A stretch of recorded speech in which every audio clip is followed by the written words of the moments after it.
Hello, and welcome to the Wizard's Respite Sanctorum, the show that dives into all things TTRPG. We have a fun show lined up for us today. We are going to be diving into Spycraft, telling lies, telling secrets, finding secrets, all the espionage game stuff that is quite a bit of fun to play at your tabletop. But as always, before I dive into it, I am not alone. I'm here with my co-host and good buddy Zachariah from Old Man Gaming. Zach, how are you doing? Yay! I'm here. I'm good. How are you guys doing? How are you doing? How is the Um, day going? doing good, doing good. I'm really excited about today's show. I love spy stuff. I love spy movies, especially when they're done well. I love them for their subgenres too. There's a whole different, completely different flavors of spy movie and spy genre stuff that you can get out of these types of games. Um, and all kinds of mediums. And I'm really looking forward to diving into this. I don't get a ton of opportunities to talk about my love of spy stuff. So this is gonna be fun. It's gonna be fun. Yeah, I'm excited. I'm excited to connect it to RPGs. I mean, complete complete confession time. Both me and Wiz have been watching a lot of James Bond recently. Uh, Yeah. in preparation for an actual play that we may or may not be working on. So it's it's on our minds, I guess, you know? It is. It is. And yeah, a few years ago, my wife got me the James Bond complete pack, the white box. That has all of them in them. And it's taken me years to get through all of them because there are so many of those movies. So many. So many. And I have been getting through every time I get sick. That's my go-to. You know, I Yeah, spend a couple of afternoons watching just James Bond movie after James Bond movie. And they're so much fun.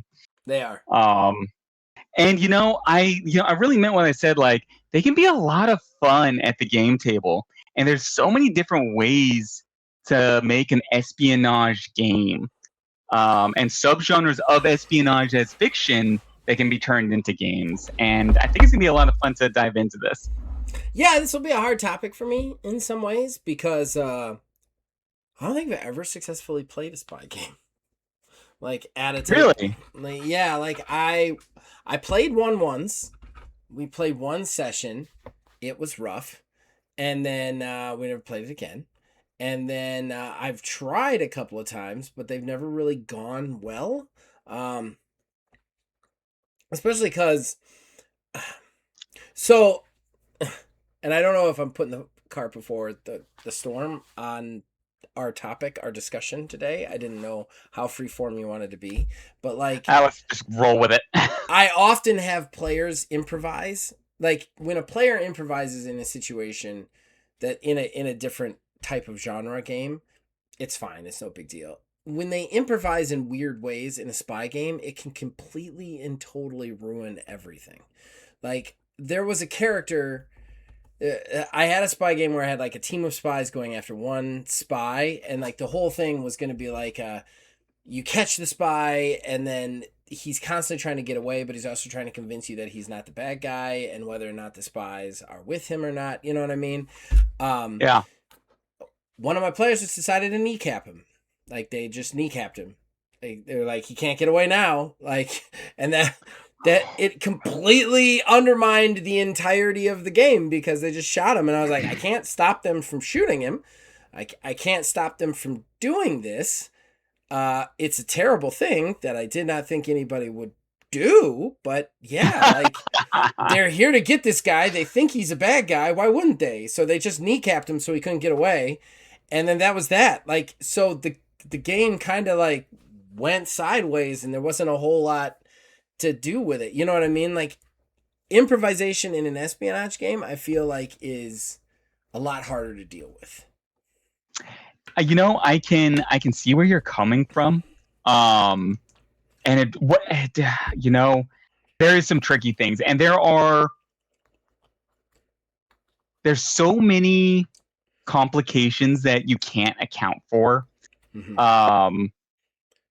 That like let me see, how do I say this? I've had some challenges with some espionage stuff as well, and I've worked through some espionage stuff, and I have like a lot of the espionage stuff that I've personally run has been in systems that are not specifically built for espionage games, Mm-hmm. which also makes it a little bit trickier, but also gives it a little bit more um, ability to push back. For instance, like I ran one for D&D, and kneecapping that guy wouldn't have worked in D&D because that's not how combat systems necessarily would work. Right. But let's say they wrestled him and tied him up. That would be a thing. You know, it gets tricky. There's all this trickiness. It gets Other very tricky. challenges, And in a lot of ways, I screwed up by not saying that he couldn't be hurt in the mission. Like, if I had said he needed to come there in pristine order, okay, then it's a different story. It's hard too. Like espionage is really difficult because it has to be a very. What makes a good spy movie or story?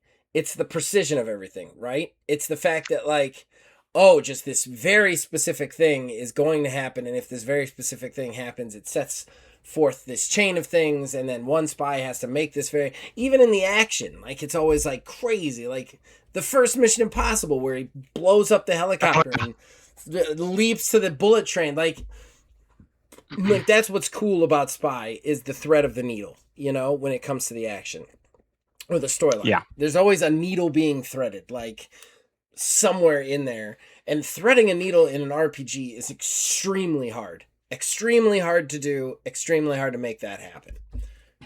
Yeah. It happens organically sometimes, but forcing it to happen is hard. That's going to be, let's go ahead, and this is going to be my first big lesson that I learned from these types of games. Okay. And it's actually something that I learned specifically when I tried to and failed to do a spy style mission in the middle of a campaign. There are two things I learned. One, I was trying to thread the needle very much. I had very specific NPCs that had very specific information, and the characters needed to get that information from them. They needed to find which NPCs had which information. That's a hole that that thread needs to go through, Yeah. I had two problems that I ran into. My characters didn't get what I was putting down, so they didn't figure out which NPCs they needed to talk to. And the one NPC they did figure out that what their deal was a femme fatale that I wrote to sort of be the beautiful woman sort of character that also has like the secrets, poison vial in her back, Yes. cliche. Classic spy trope. Exactly. The female spy, classic spy trope thing. I suck at playing femme fatales. I am freaking terrible at it. I telegraphed that a mile away, and they figured her out like that. She was no good at this because I was no good at this. You know what's weird? I'm sorry. Those were the two things that kind of went sideways on that game, and I learned some things from that. When we do, I think we talked about this before. And there is a disconnect between the characters and the players. There always is, because you're not actually in that situation, and you can objectively look at that situation and go XYZ. I think like recently I had a pirate game where I had a kind of a femme fatale character. They almost killed her in the first 10 seconds.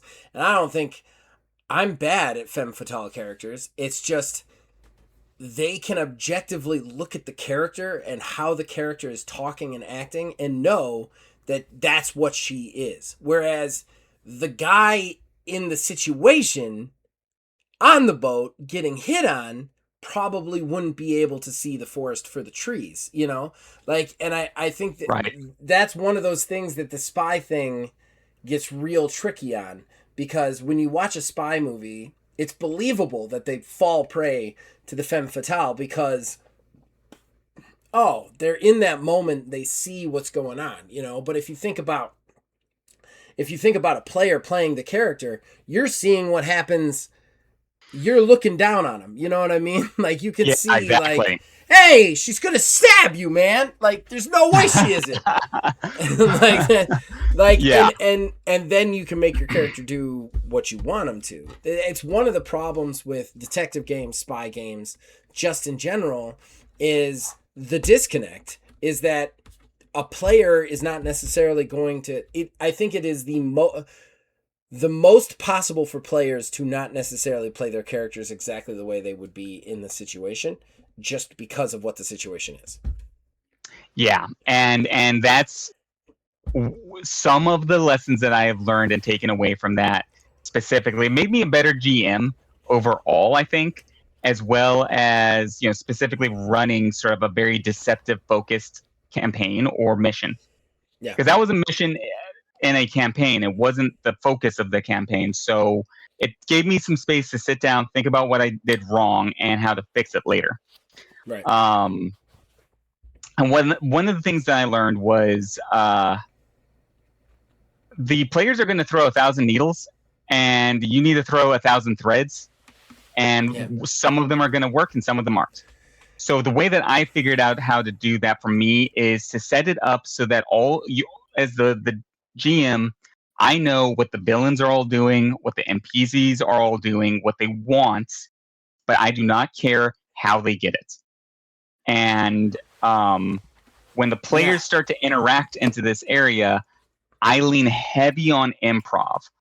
Heavy. I leave it set up so that, you know, these guys are going against each other. I can improv as much as the players can improv. Right. They don't have to go a path to break into the vault. They have to break into the vault. I have to stop them. I know where everything is. We'll see what happens. It's jazz, man. It's jazz. We've said it 1,000 times. As much as I hate jazz as a musical medium, it's jazz. That's what it is. It's reacting in the moment. And I don't think it's any more prevalent than an espionage game like that. I think what you want to do is just what you said. You want to set up a situation. Here's the goal. Here's what the bad guy wants. Here's what you want. Here's what the femme fatale side character wants. And then riff off of it. You know, they play a 2, you play a jack. They play a jack, you play a king. You know, and you just try and like move off of what they're moving. The other thing is, and I'm going to say this. This is something I've figured out recently, and I feel like I've been able to play some games with intrigue that weren't spy games that could have been spy games because of this. I might be giving myself too much credit. I don't know. But I think what you got to do is not be afraid to change the story. Don't be afraid. Mm-hmm. So recently, I am running a game. You know what? I'll say it. It's Duel Bastards. You guys all saw season 1. I'm in season 2. One of my big problems with season 2 was the ending. There was some factors that I had in my brain as to certain things, and try not to spoil this for anybody out there as well as one of the players, but there were some factors like I'm like, this guy is this guy, this guy is this guy, this girl is this girl, and they're this, and this is their goal, and let's see where we go. But I've been getting towards the end, and I'm like, this does not make sense. Like, with what everybody has done up to this point, it doesn't make sense to end it this way. And I rewrote the ending. Just recently. I completely rewrote it. I'm like, okay, this guy isn't this guy. He's this. And that makes a much better, interesting ending. What you need to see is you need to look at the story in flux. You know? Like, I don't even necessarily sometimes have a bad guy. Like, I just have a mission, let the players do their thing, and then when we get to a point, be like, oh, this guy's the bad guy, because that's going to make them all freak out, you know? And then backtrack it. Like, why is he the bad guy? Why is he the thing?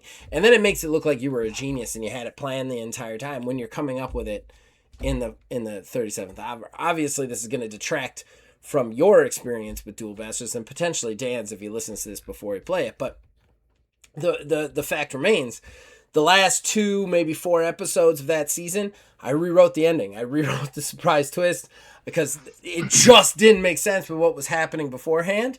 And now it makes real good sense and it's going to be fucking like mind blowing. But I rewrote it. I rewrote it because it didn't make sense anymore with what we had done. And I think that's what you got to do. You got to think about the present, and then the future and the past need to adjust to fit the best possible present, because that's where they're playing in. I definitely agree with that, especially when you're having a campaign where multiple sessions are taking place across the season. You have flexibility to do that. Another thing I would note, and I do not suggest going overboard on this at all, but if you're walking into a situation where you do have an important room, person, or object, give it 3 possible outs. Don't spend a lot of time on this. And this is what I mean. Like, for my Femme Fatale character, what I really should have done was given her 3 leverage points.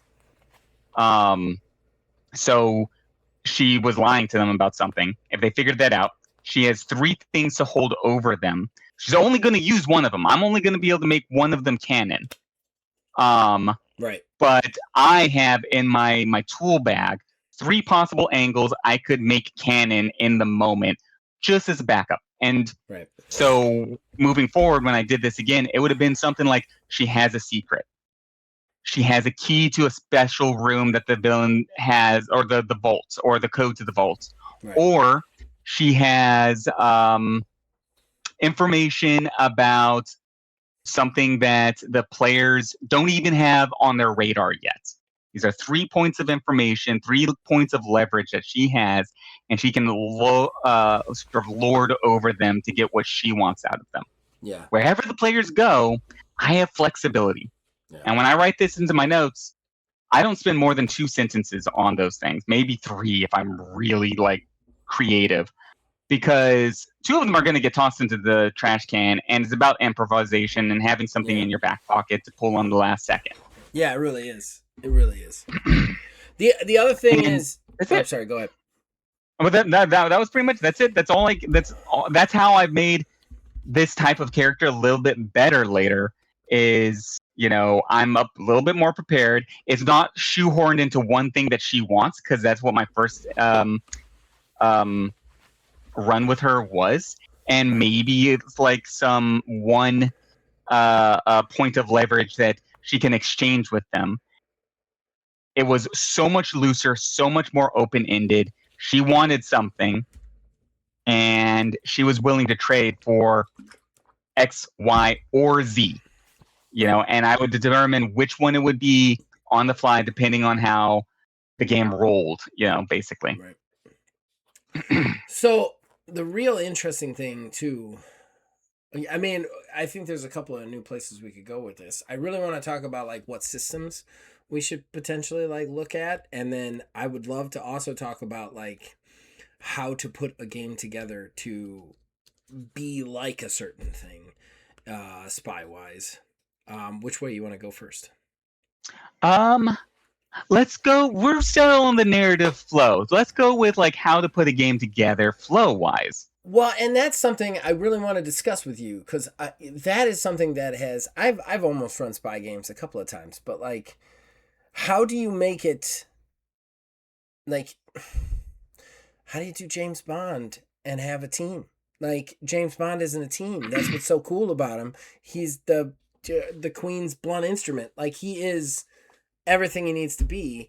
And most of the spies that you see in the James Bond mythos are everything that you need to be. Felix is everything he needs to be.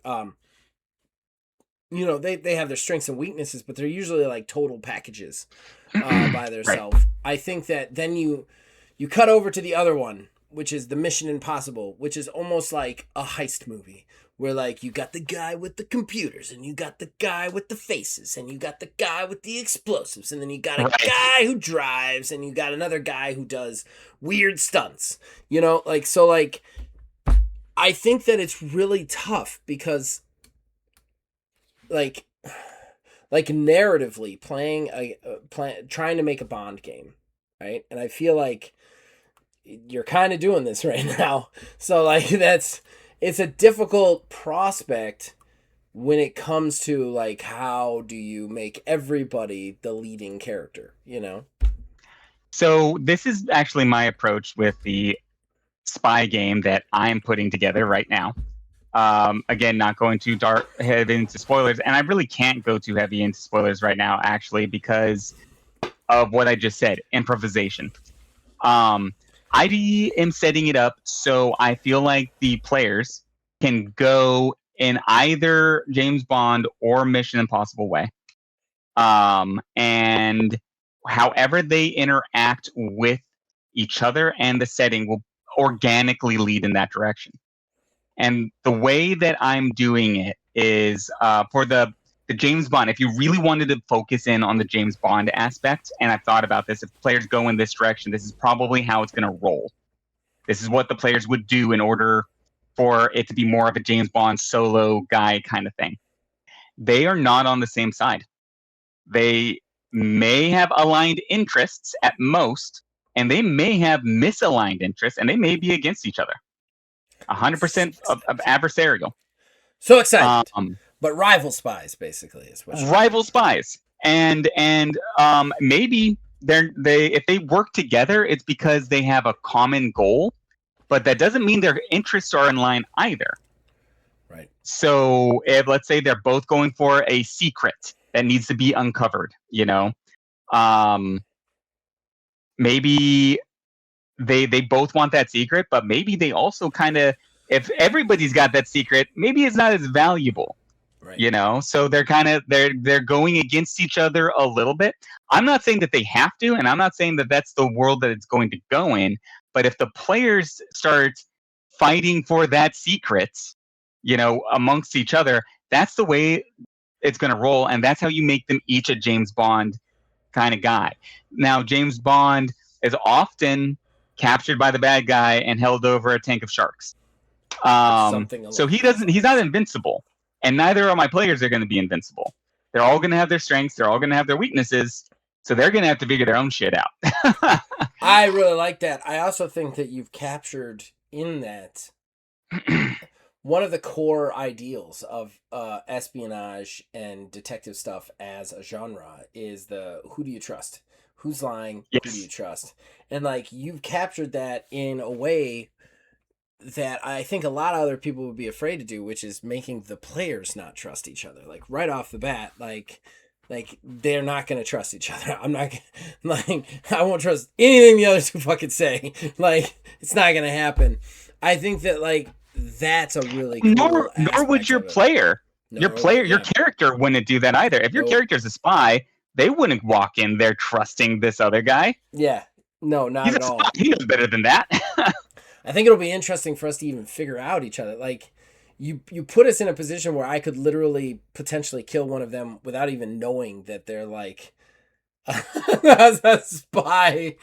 Like it is very possible that it could just be like oops, thought he was a guard, snapped his neck like a twig. I mean, thankfully the system that you've chose for this is I think going to make this way better in a lot of ways.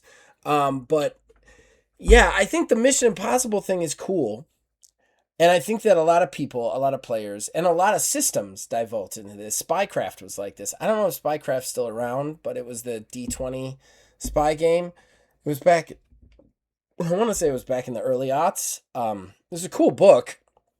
I read it, but it was like D20 spy stuff. And they had classes. And there was point man, face, driver, demolitions guy, soldier, like all of these things, right?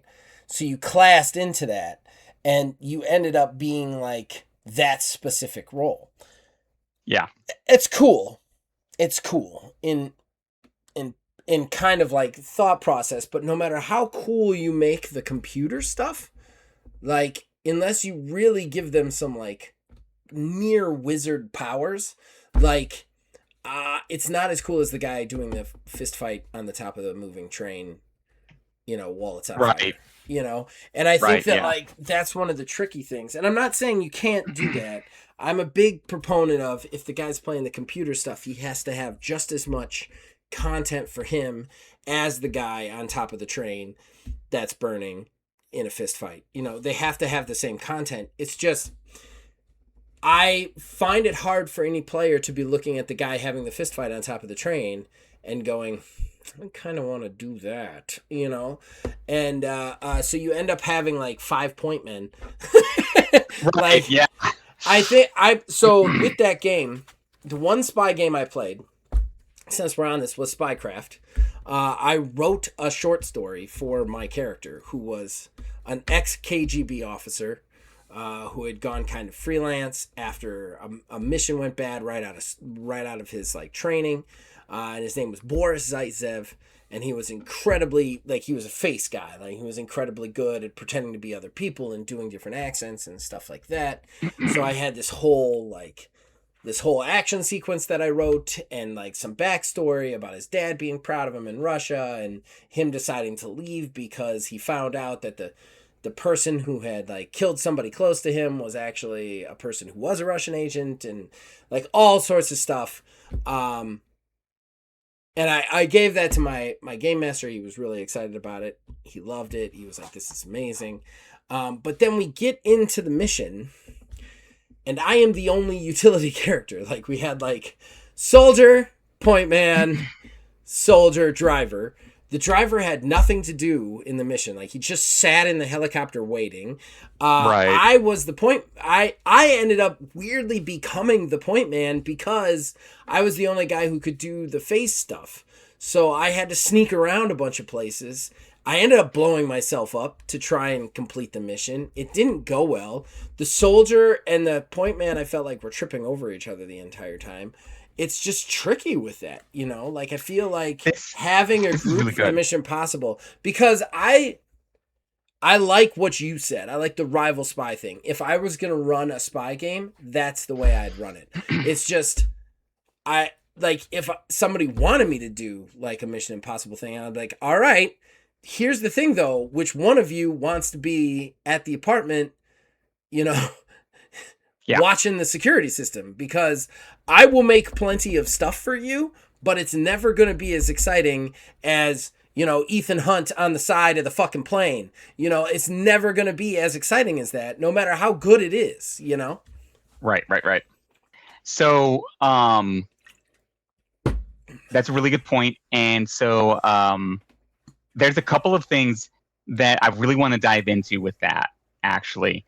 One of them was the pre-designed classes versus something like I guess we're kind of already sort of jumping into it. Something like Fate, where your character isn't really a pre-designed class. You sort of make your character's skills and stuff from based off their backstory.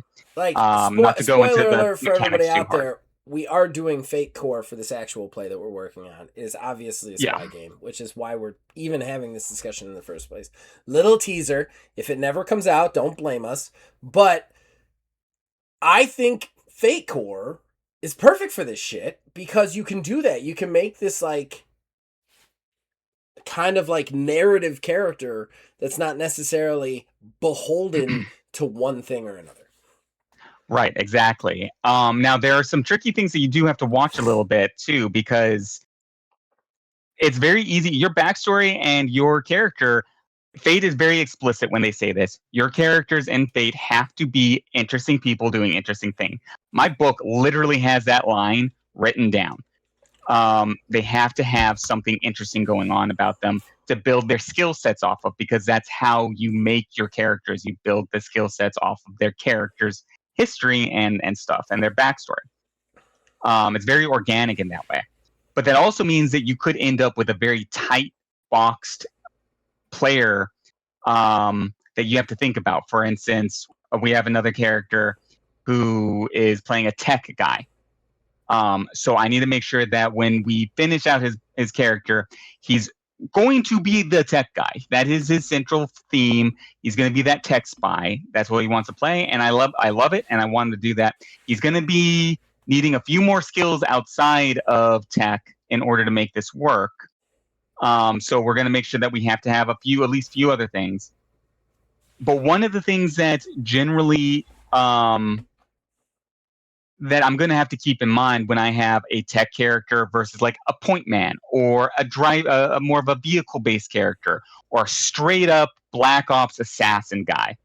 The goals are going to be and the obstacles are going to be there so that they each have something that they could do if they tried.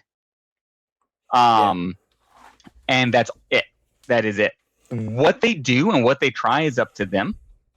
But there's going to be an access point in the game for the tech guy. There's going to be an access point for a Black Ops assassin.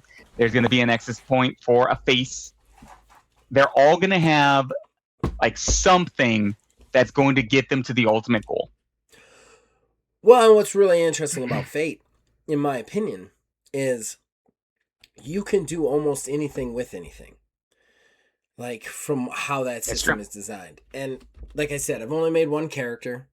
I think we had a slight debate whether I did it right or not. I never quite could tell from that back and forth. You did do it right.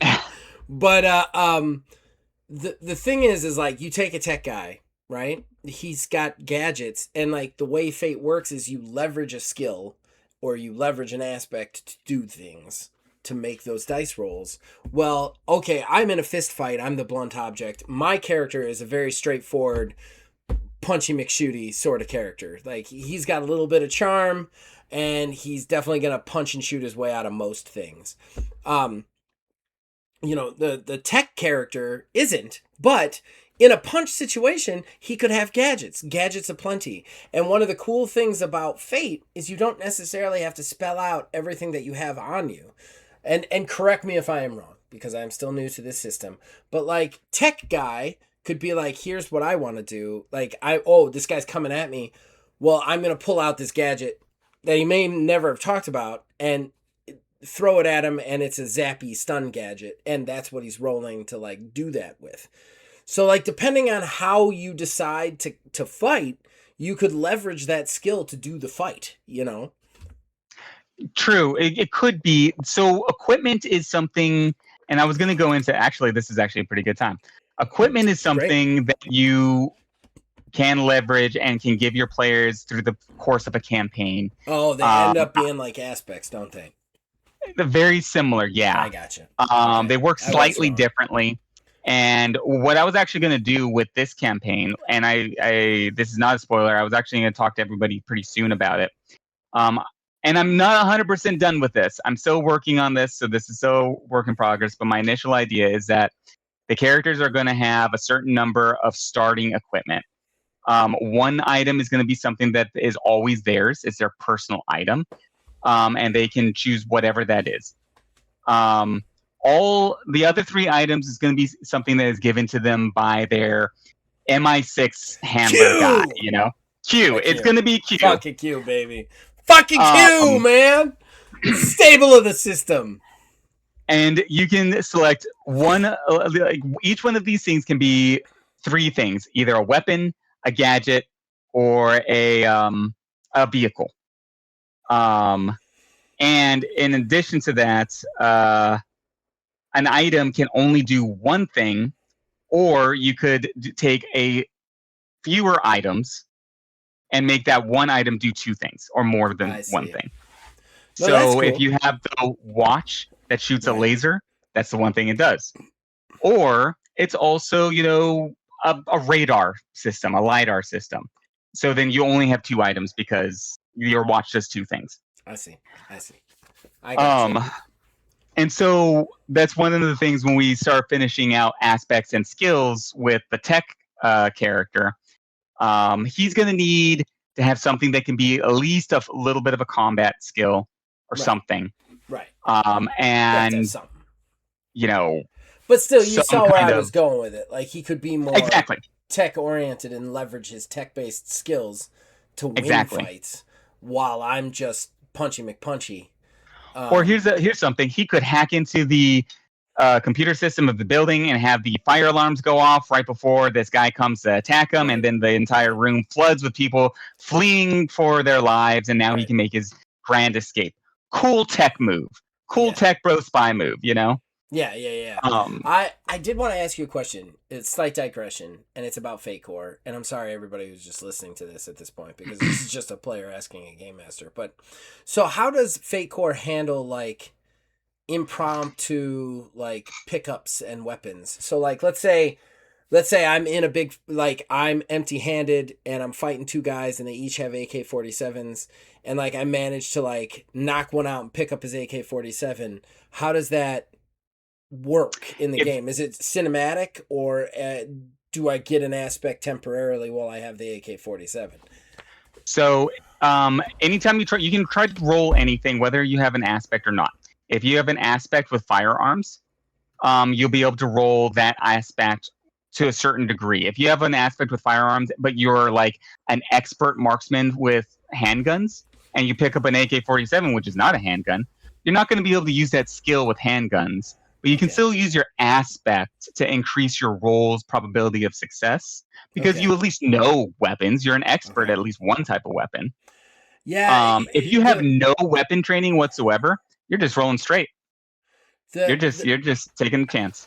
I really want to get the book, because the print off was not really great about the combat section. I didn't quite understand a lot of aspects of that, and like how my weapons do or don't add into the fighting. Right. But yeah, still, one thing I do like about it is it has the freedom to make very cinematic things. And I think you need that in an action game. Like the quick fights in Bond, where it'll be like, snap, pop, I've got the weapon, shooty, almost John Wick type action, especially in the Daniel Craigs. You know, that is nearly impossible in a stat heavy, you know, D20 system, because every move is like 3 rolls in initiative, you know?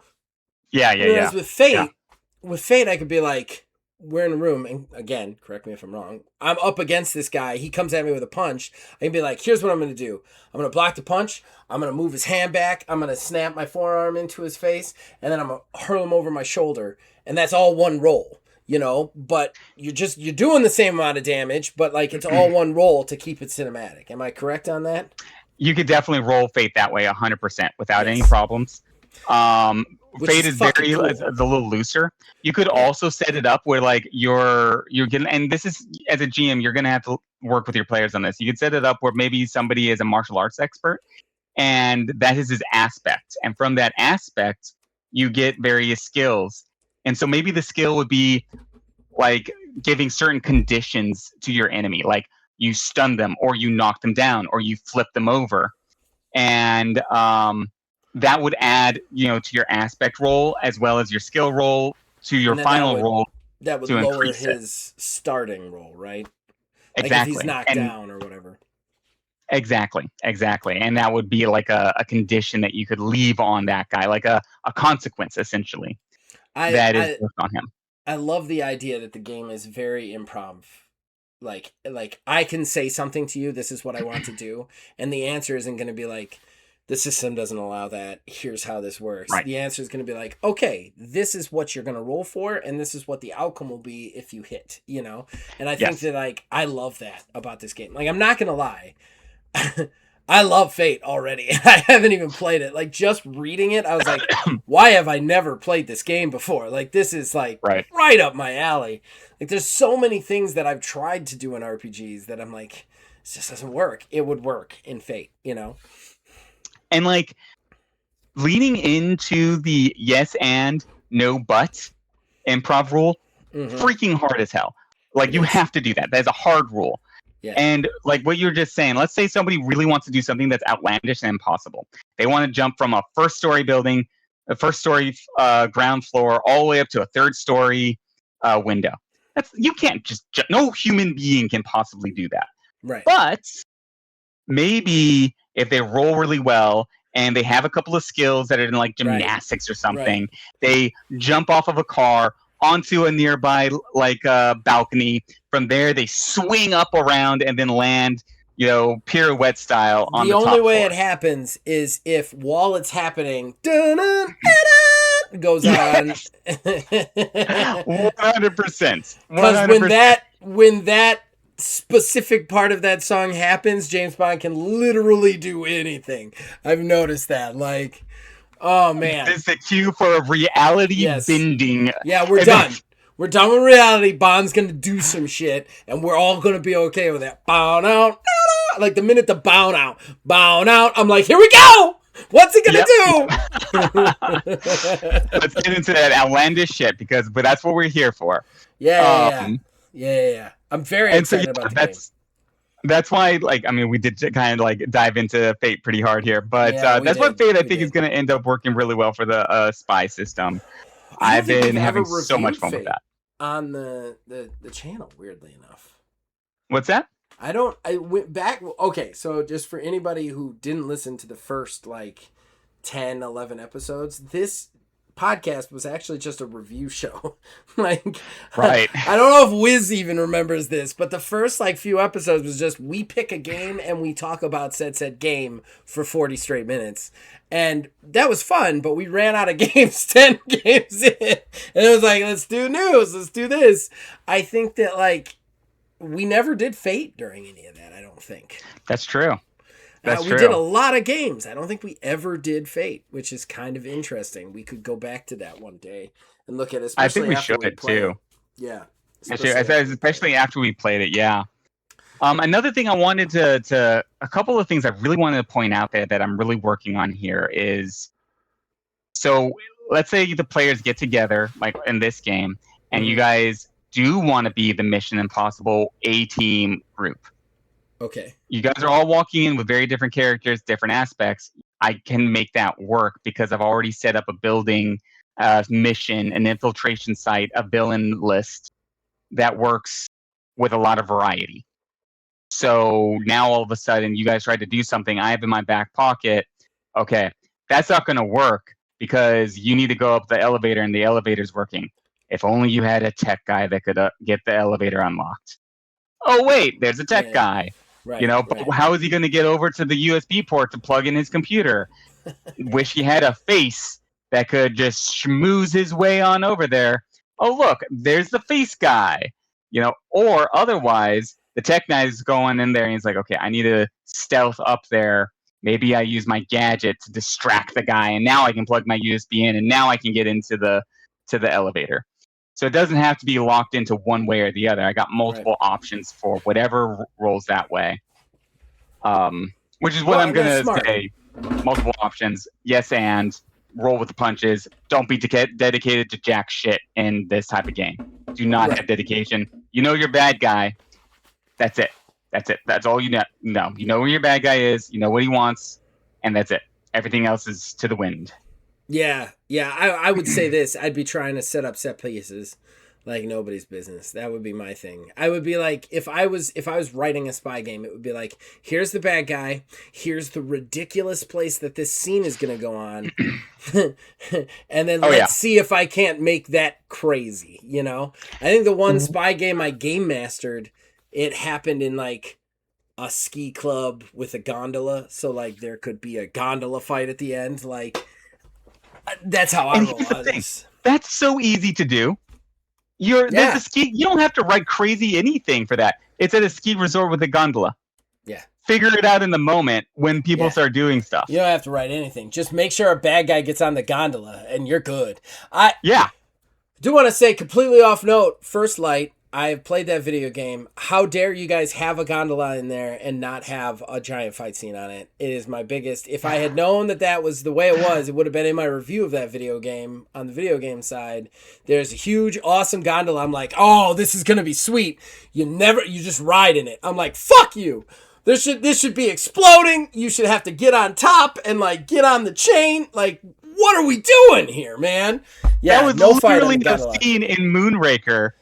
Yeah. Why not do it? Yes. How could you not do that? Like, it's the biggest miss of the game, in my opinion, is that there is a gondola. You ride the gondola and no one attacks you in it. Like, come on, man. let's actually this is a great time, I think, to pivot a little bit. Okay. To things like this. Because we're almost done. We're at 44 minutes.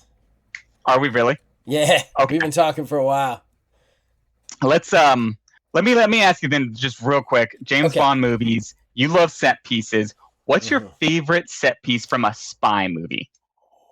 From a spy, any spy movie Look, type of stuff. I hate to say this because I don't necessarily think it's the most creative, and it wouldn't normally be what I pick, but there is nothing in any spy movie better. And I'm even talking about Ethan Hunt's crazy ass bullshit.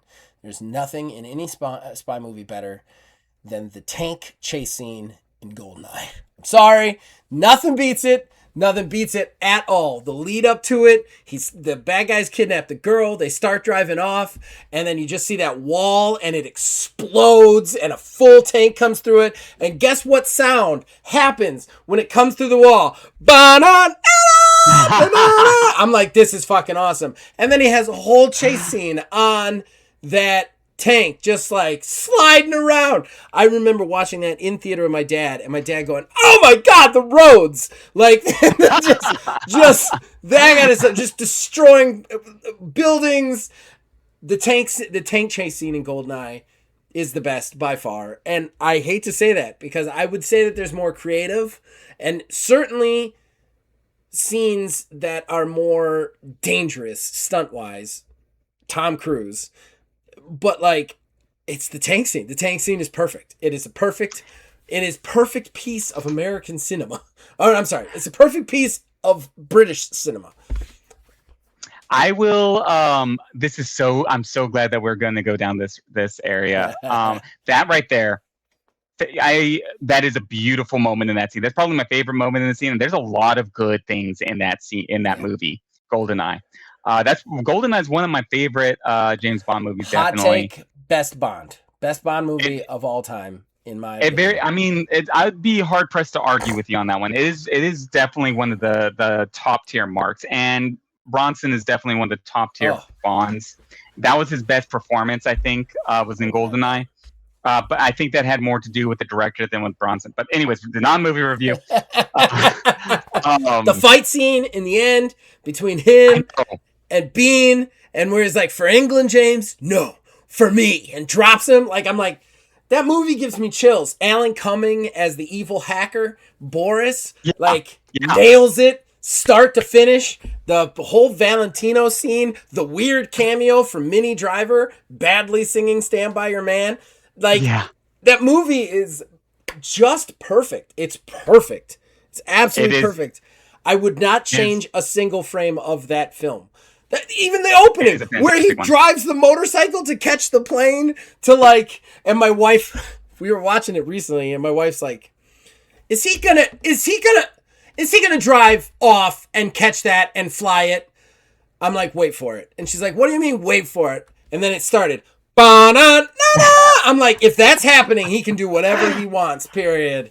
Yeah, that's the Bond magic moment right there. That's when the universe bends to his will. Doesn't matter. Yeah, it bends. Okay, so here's the interesting thing. I have a massive pivot on that one for my favorite set scene. Yeah, what's massive your favorite pivot. Set piece? I want to hear it. And this is going to be kind of random out of nowhere. Is it the boat jump from not View to a Kill? No. It's actually almost the exact opposite in many ways to your pick.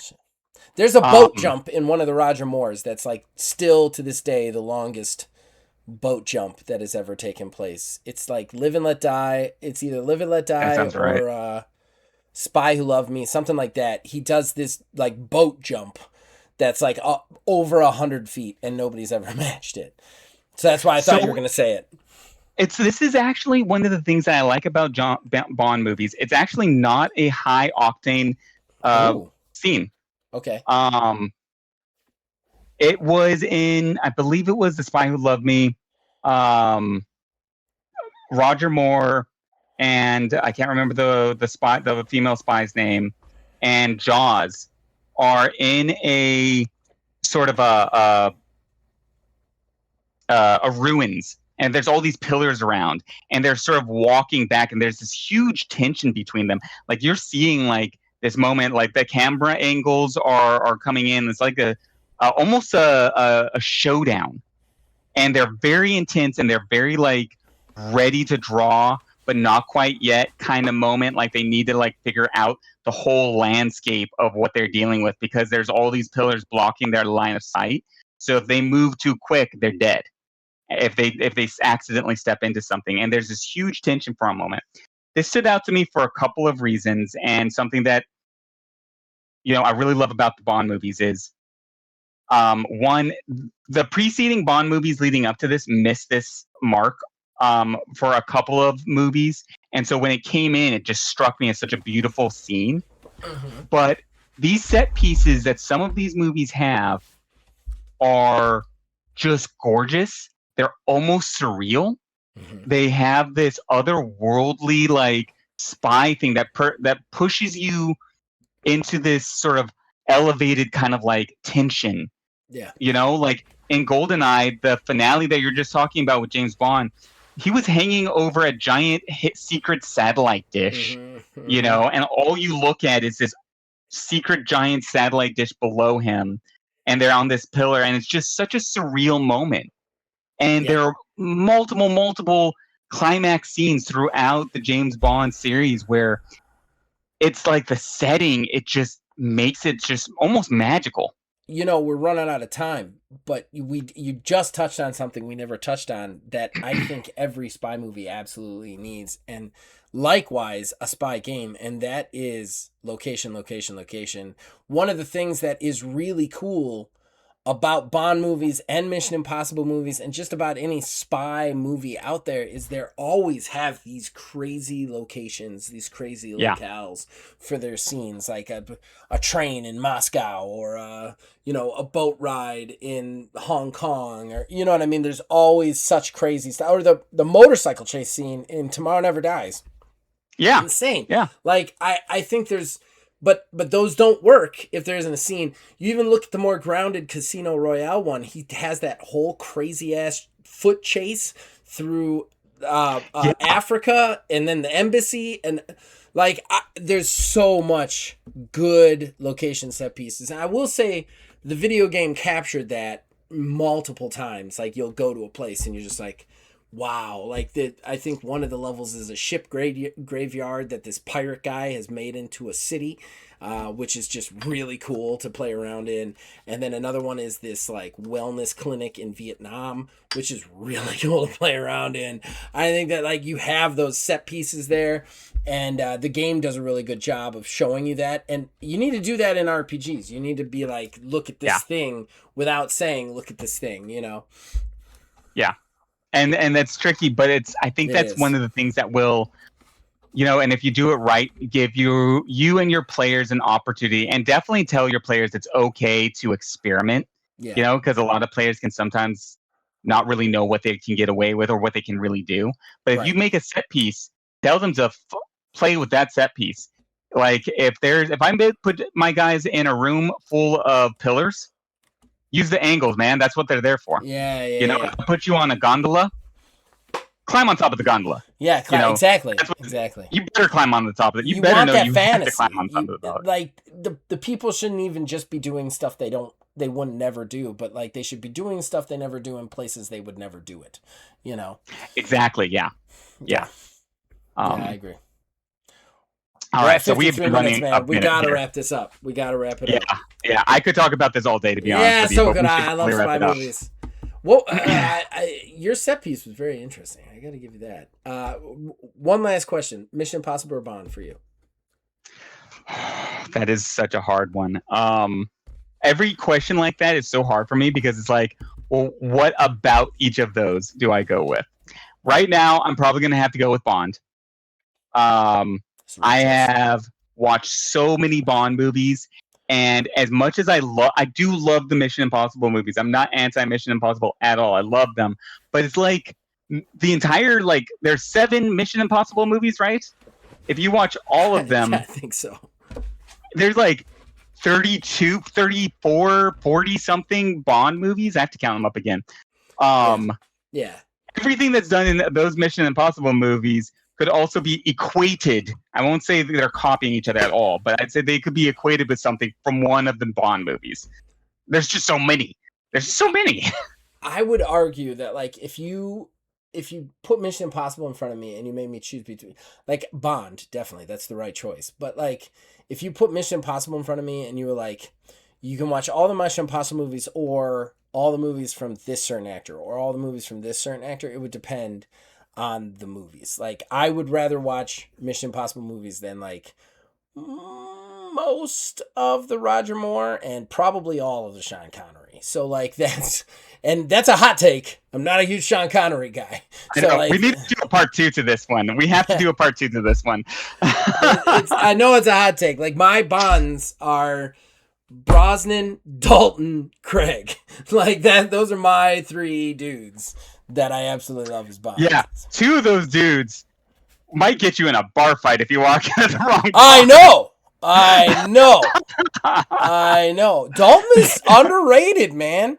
He only got 2, but he's underrated. Living Daylights is a fucking classic, and I'll fist fight anybody in that bar who says that Living Daylights isn't a fucking classic. I actually agree with you. I actually do think Dalton is underrated. You talk about set pieces, that fight on the cargo net hanging out of the plane at the end with Necros. Like, it doesn't get better than that, man. I'd take that over half the shit that Sean Connery did with his silly jetpack. Like, I think that I take Dalton any day. Brosnan is my Bond from when I was old enough to like be into Bond. Like, I watched Sean Connery and Roger Moore. I didn't quite get it. I was young. My dad was really into it. It was on the TV. Brosnan, I went to theaters to see. He's my Bond in a lot of ways. Like, personally, I think Daniel Craig is the best. I really like the dude who they got to play him in the video game, the Patrick Gibson. But Brosnan's just like, he holds a special place in my heart because I went to see all 4 of his movies in theaters, which sometimes was a mistake. Die Another Day is arguably the worst Bond movie that has ever been made. I got some bad ones. That's one of the things about Bond. Dude, Die Another Day has a legitimate invisible car. It has a castle made of ice. Bad. It has a sky laser. And it has the full whitewashing of the main bad guy. Did you forget about that? Because that's a huge one. Like, political correctness be damned, the main bad guy is a North Korean general who ends up a white Englishman by the end of the movie. It's the same guy. Like, whoa, man, you literally whitewashed him. You turned him into another actor. That's insane. Like, yeah, Die Another Day is the worst Bond movie because Roger Moore has some bad ones, but they know what they are, right? Like, Moonraker knows what it is. It's not like you go into it like, this is campy. Fine. Yeah. Like, it's fun for what it is. Die Another Day was like, this is Pierce Brosnan's swan song. We got Halle Berry. It's going to be great. And it was just fucking garbage. It is a garbage heap heaped on top of heap. And like, it is the worst way that my boy Brosnan got done because that's his last Bond movie. His last Bond movie should have been World Is Not Enough, which is arguably one of the best Bonds. And I know that's a hot take. I love World Is Not Enough. It's so dark. World Is Not Enough is a good movie. It's so dark. And I think that's why people turned it off to it. And why Brosnan didn't do one for like 4 years until he did Die Another Day. Because like people were like, whoa, that was heavy by the end of it. But it was so good. You know, like it's just so good. And it like levels who James Bond is as a character. Yeah. I just talked for 5 straight minutes. I'm sorry. No, you're good. You're good. Like we were signing off and then I talked for another 5 minutes. I apologize. Do you got a few minutes to keep going Bond for just a little bit longer? Because there's a few more like Bond things I want to go back and forth with you. Got 5 Anybody minutes. out here who's just here for TTRPGs, just be done now. This can be a bonus episode. We can cut this to a bonus episode. I'll leave it all in. I don't mind. But just if you're TTRPG only, we've digressed to a point where we're just talking about Bond. You can sign off. Yeah. So Roger Moore, like I watched all of the Roger Moore movies almost back to back in some situations recently. Okay. And he actually made it pretty high on my list of favorite Bonds. There's the reason why. When I watched them that close back to back together, I started realizing something from all of the Bond movies. There's a lot to be said about the acting and the personality of Bond when he's not in the fantastic fight scenes or doing the Mm-hmm. crazy stuff. I When agree. he's doing the more like focused, like spy work, Mm-hmm. you can start to see certain things that really like make him Bond. And Roger Moore, I felt like did some of that stuff really well when he Mm-hmm. was angry. Like cold anger is something that Bond does. Bond has like so many of the Yes. Bonds Yes. did cold anger super well, and I don't know that Roger Moore anybody really beat cold anger more than Roger Moore because Mm. when you are looking at him in certain scenes where he is furious and he is ready to kill out of anger, you don't know it right away until you watch it a second time. And you see Interesting. Roger Moore starting to creep up in that. And you don't realize it until he's like, all right, time to kill you. Yeah. Because it is cold anger. And you watch it a second time, you can see it from the beginning to the end. You know, Now, that's Bronson did it well too. Bronson Bronson did did it it really, really amazing. well too. I would definitely argue for cold. Like, I think everybody thinks of when they think of Bond as the intense, angry one, they think of Craig because he was very intense. Right. And he did that well. I'm not saying his Bond is bad. I loved those Bond movies. I Right. actually, we could get into it. Hot take. My favorite Daniel Craig we movie will be. is the one that everybody hates. The one that everybody hates is Quantum of Solace, and I love that movie. And I have a theory as to why I love that movie, and everybody else should go kick grass, but whatever. Like the cold anger is an interesting thing because I think that is one thing that like you don't really see it when you're a kid watching them. When you're an adult and you watch them, you're like, this is where the character lives. This is a character who is an orphan, Right. who like comes back, who has nothing. And that's why he sleeps with women and leaves them, guys. It's not because he's a terrible person who doesn't want love. It's that every time he does find love, that person dies 100%, or like he loses part of himself and he doesn't know how to deal with that. Like this is a character who does not have the emotional ability to understand love, like let alone like to feel it. And that's why he lives there. He's this orphan who bobbled around and ended up finding a family with MI6, but the family just uses him basically. Like that's the whole thing, and that's it. That's what he is. He like period. So like the cold anger is such a part of him that like that's interesting that you say that about Roger Moore. I would never think of Roger Moore as the cold anger guy. I definitely think of him as more. I know everybody's like Bond is Sean Connery, and I get like fine. I'm gonna get attacked. I think he's the worst Bond. Worst. I think he's the worst Bond, other than maybe Bixby. I do not enjoy Sean Connery as James Bond. I don't pick his movies. I would pick Roger Moore over Sean Connery. I would pick, like I said, Brosnan, Dalton, Craig way over Sean Connery. Sean Connery is playing Sean Connery in every Bond movie. He's not playing the Quiet Anger. He's not playing the Bond. Like when I read the books. I actually went out and read the Bond books, like the Ian Fleming Bond books. Like I don't, and they're actually a little bit campier than people think they are. There's some real campy ones in there. Interesting. But I haven't read them yet. I've read a few of them. I think I read Dr. No. I read A View to a Kill. I read this like collection of short stories that were all Bond, and then I read Casino Royale. But there is this like quiet anger to him that Sean Connery never captures. Never captures it. Like when he's mad, he's just mad because he's Sean Connery and he's supposed to be mad. Like it's never that like somebody's tapped into something that Bond finds incredibly like you know what I mean? Like there's a difference. Yeah, I do. This is I like do. somebody. And There's a I difference can see between that. somebody telling Sean Connery to be angry in this scene, and Sean Connery being like trying to find the character's anger. And I don't think he ever does that. I think that like Pierce Brosnan, and I know you had said that you were working through it and you hadn't quite gotten to the Pierce Brosnans. Am I right yet?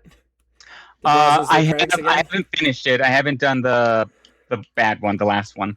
Oh, Die Another Day. I haven't got that one yet. Yeah. Well, if they're recent, then the Pierce Brosnan has a lot of quiet anger, like He does. where Paris gets killed. Like, Yes.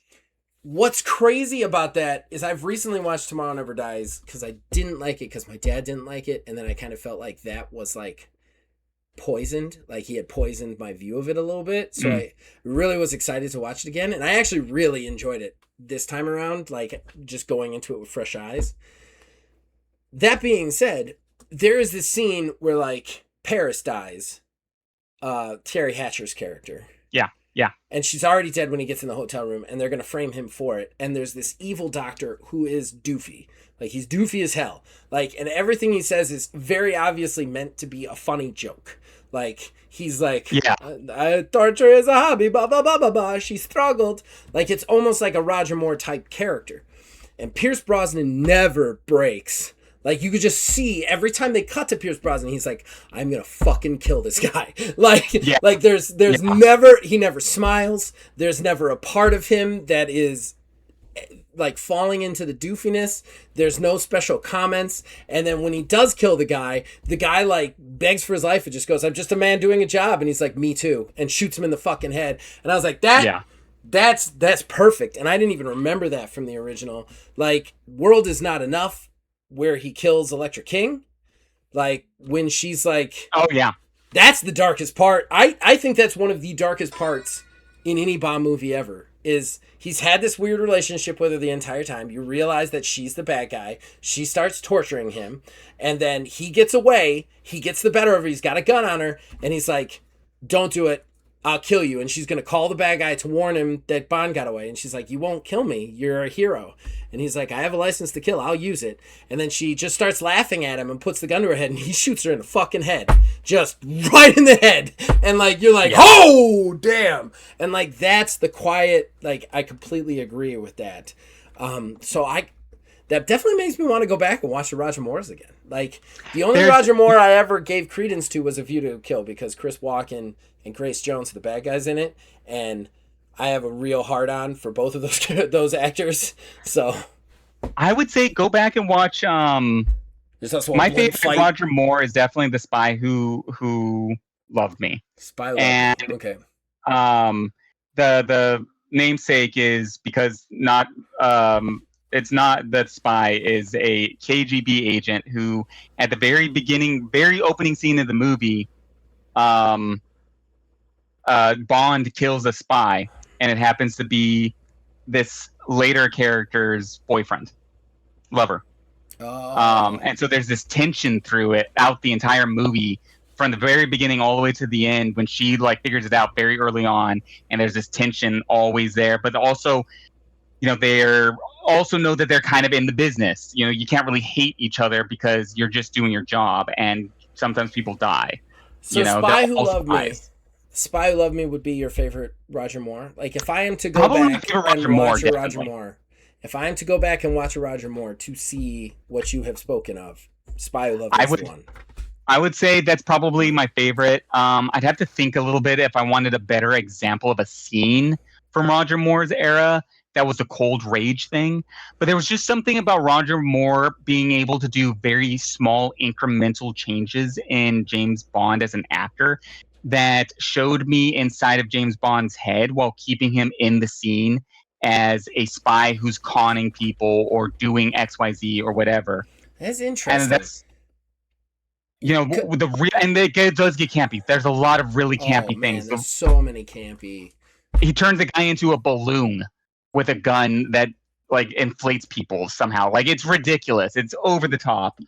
They also loved the finale of like every Roger Moore movie is a group of MI6 guys fighting another group in a weird situation, like underwater or in space, there's a lot of those. Or like with jetpacks on. Like, it's always like, I remember every Roger Moore, it's like, okay, this is where they're gonna have the big weird battle where everybody's like floating or something. Like, everybody's water skiing and shooting at each other for no apparent reason. That is the thing. Okay, there was one other thing I wanted to ask you before. One thing that I really wanted to ask you was Quantum of Solace, I think, is a good movie. There was one before we got into that, because that one's coming. But there was one other one that I wanted to get into. Sure. Favorite Bond girl. Favorite Bond girl.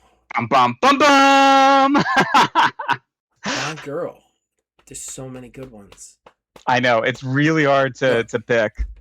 And here's the problem: Bond girls very often are there to not be good. like, you know what I mean? Like, yeah. There's a lot of chauvinism in James Bond, especially when you get back to Sean Connery and Roger Moore. That being said, I mean, probably Mayday. Probably Grace Jones is Mayday in View to a Kill. If I had to pick another one, it would be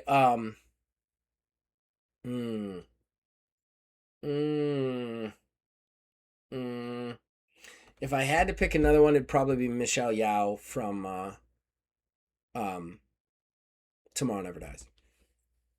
Okay. For me, yeah, go for it. Okay.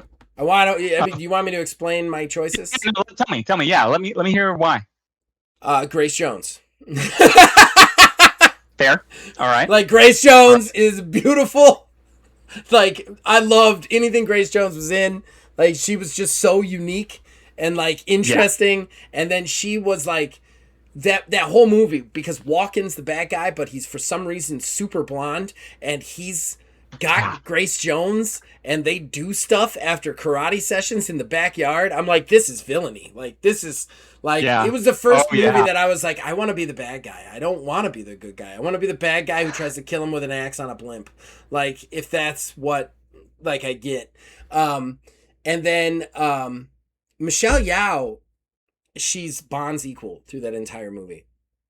Like, arguably better than him, with the exception of the fact that the very last moment she gets caught and dropped in the water while he's fighting Stamper, like, she becomes that damsel for just the last, like, 2 minutes, which I know she ends up becoming the damsel and he's got to rescue her. But through the entire rest of the movie, she's his equal. She's absolutely 100% his equal start to finish. She fights just as good as him, possibly better. I think she takes out more guys than Bond does. She has just as good gadgets. She has just as good stuff, just as good set pieces, just as good. Like, she is like his equal in a lot of ways, to the point where part of me had wished she had stuck around. Like, when they started doing Daniel Craig, they started doing that, like, the Bond movies kind of connect to each other. Like, the Daniel Craig movies, you kind of watch as a 5-movie series. Right. Like each movie plays off the last movie in some way, shape, or form. Whereas Bond didn't do that before then. I wish they had started it there, because I would have liked to see Michelle Yeoh and Bond's relationship kind of evolve from there as, like, unequal. Like, I think that kind of character has the best chance of actually getting to Bond in a lot of ways, you know? I do. Yeah, because they are spies. They are actually, this is really interesting, because Michelle Yeoh's character was a spy. Yes, Chinese spy. Yep. She was a Chinese spy, and so she was an equal. And she was very clearly, they were trying to present her as the Bond of China, because she has all the gadgets. She does the wall walk grappling hook thing, and they even go to her little secret base, and she's got, like, weird flamethrowers and, like, fans that shoot stuff out. Like, it's like a Chinese Q division. Like, she is very clearly the Bond of China. Like, you could have done a spin-off movie about her, you know? And, like, So what's yours? So, yeah, I'm gonna, like, you're gonna have to watch The Spy Who Loved Me now, because it is gonna be the girl from The Spy Who Loved Me. The character's name was Major Anya Mazabov. Okay. Agent Triple X was her code name. Played by Caroline Munro. Like, okay, so first off, she's a beautiful This is woman. Not as bad as Xena on the top. She's what? What's that?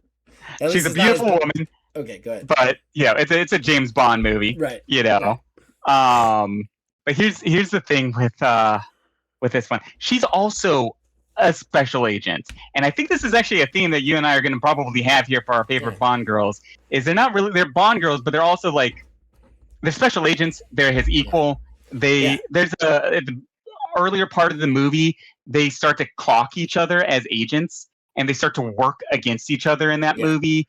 and then they end up working together because it makes more sense for them to, but there's always this tension, and you're never knowing if she's about ready to stab him in the back or not. Right. And like there's just like she's competent in a lot of really interesting ways. And James Bond does save her life actually early in the movie, and you get to very much a sense that because he did that, that's the only reason why she didn't kill him when she had multiple opportunities to do so.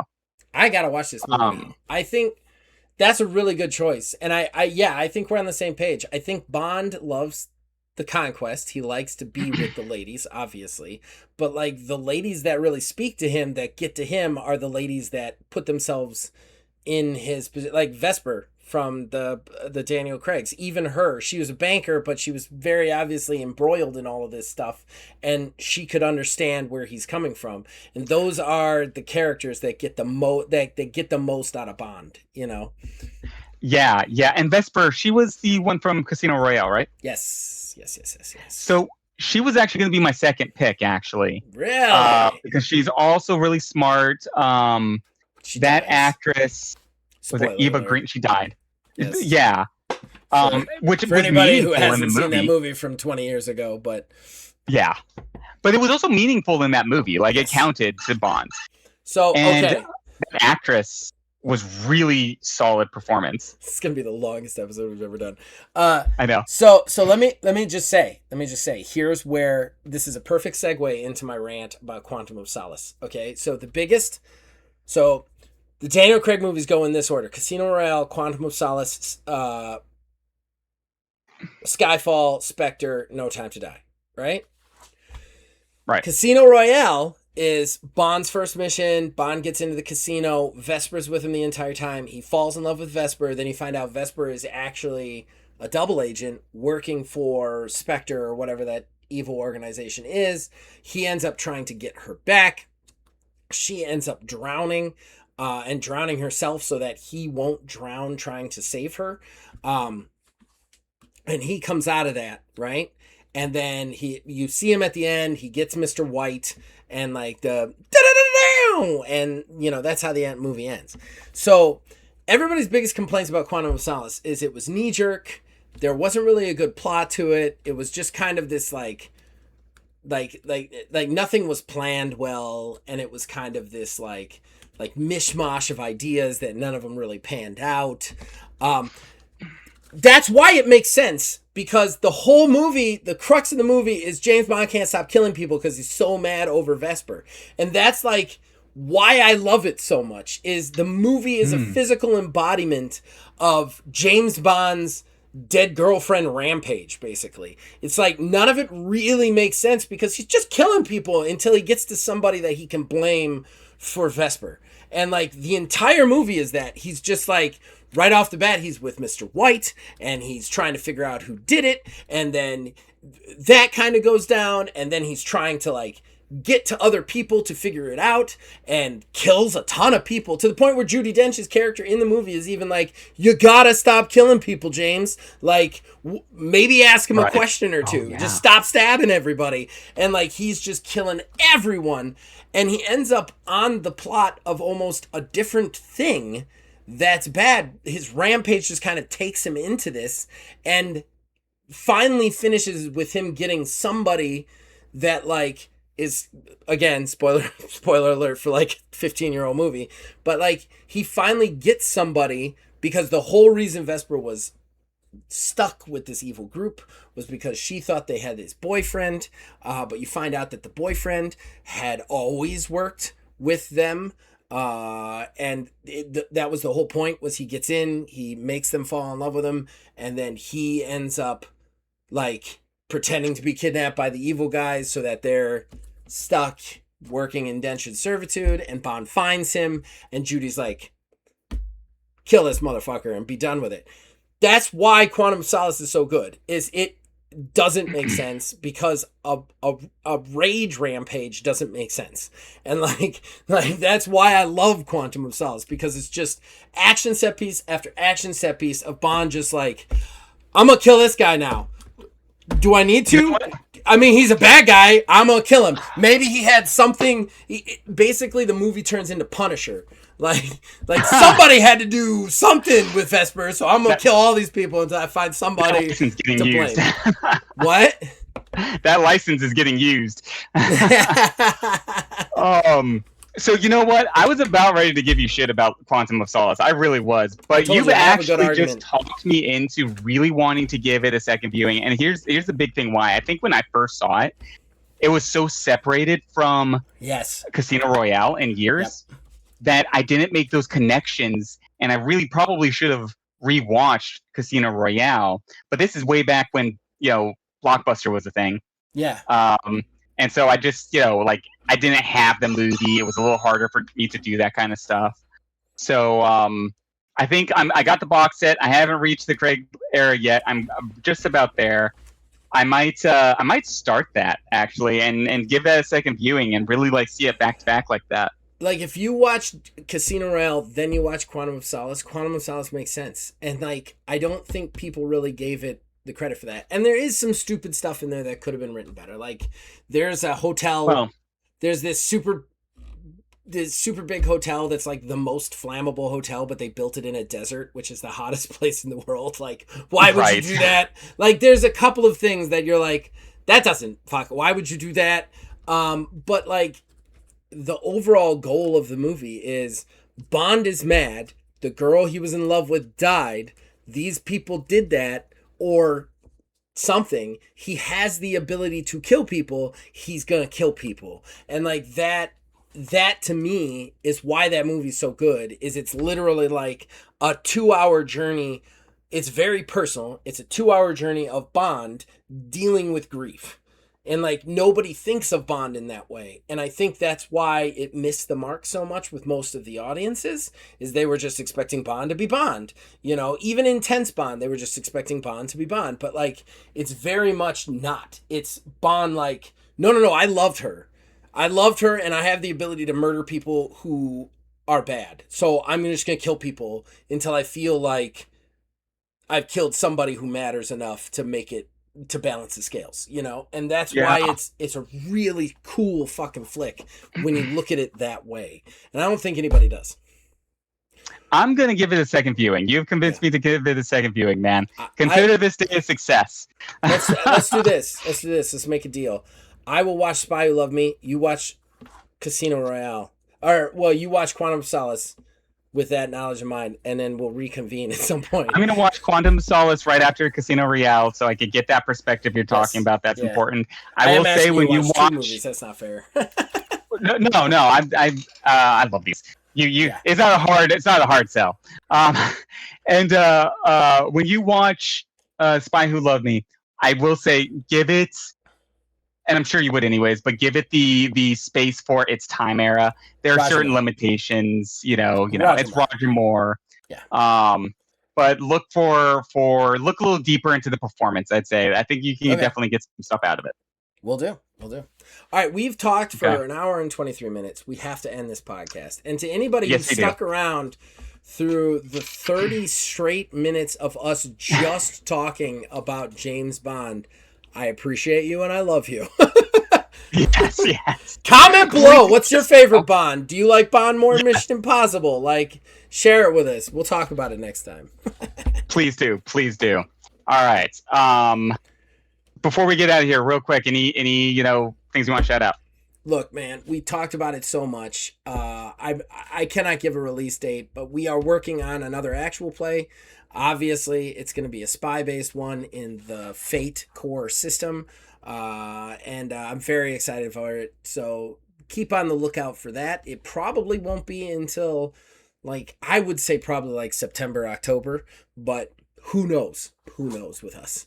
Other than that, Ordo Scriptorium Hunt 3 on the RPG side is going on right now, or possibly finishing up. I don't know how many episodes there are because I haven't finished editing them yet as I'm recording this, but go check them out. I'm very proud of them. All the players were great. It was a lot of fun. Yeah, basically what you said regarding the upcoming show that we're going to be doing. I'm very excited about that. I'm going to be GMing it. I'm also going to be doing a review article, which I haven't done for a while, of the Fate core rule system. To deep dive, to talk to people about it. It's a really interesting system, very narrative focused. If you really like storylines, that's where to go. I will also say, and I'm going to ask Zach you this: have you posted yet your review of the new James Bond video game? Yes, I Light. have. It is up. I'm plugging that one for you today. I haven't watched it yet. I'm going to watch it. Please go check that out. It's a video game, new James Bond video game. If you want to listen to this whole thing, God damn it, watch that review. Yeah, definitely. If you watch it all, I'm gonna tell you, Wiz, don't start playing that game till you're ready to play the RPG, because it'll eat your time. It'll eat it real quick. No, yeah, I got that you. game. I just finished it last night, and I was like, it was so good, so good. Well, that is definitely going to be it for us today. And of course, that's when my phone goes off.